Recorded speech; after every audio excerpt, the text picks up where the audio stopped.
প্রবল বর্ষায় বন্যা দেখা দিয়েছে ভারতের আসাম রাজ্যে। ভয়াবহ এই বন্যায় এখন পর্যন্ত 56 জনের মৃত্যু হয়েছে। আসামের 27টি জেলার 2800টি গ্রাম বন্যা কবলিত, যার ফলে পানিবন্দী হয়ে পড়েছেন 16,25,000 মানুষ। স্থানীয় কর্মকর্তারা বিভিন্ন গণমাধ্যমকে জানান, বন্যায় রাস্তাঘাট তলিয়ে যাওয়ায় অনেক জেলা যোগাযোগ বিচ্ছিন্ন হয়ে পড়েছে। উদ্ধারকারীরা বিভিন্ন স্থান থেকে আহত 8,377 জনকে উদ্ধার করেছেন।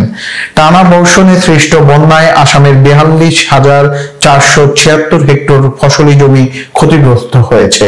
3,87,000 মানুষকে নিরাপদ আশ্রয়স্থলে সরিয়ে নেওয়া হয়েছে।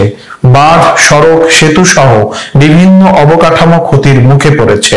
সবচেয়ে বেশি ক্ষতিগ্রস্ত এলাকা ধুবড়ী জেলা, সেখানে 2,23,000 মানুষ বন্যা কবলিত হয়েছেন। এরপরই আছে দারান ও রাখিমপুর।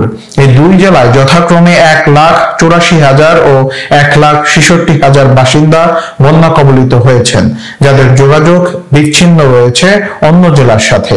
মানুষের পাশাপাশি ভারী বর্ষণে ক্ষতিগ্রস্ত হয়েছে আসামের পশু পাখিও। ভারতীয় গণমাধ্যম জানায়, এখন পর্যন্ত অন্তত 17টি বন্য পশু মারা গেছে এবং 72টি পশুকে আহত অবস্থায় উদ্ধার করা হয়েছে।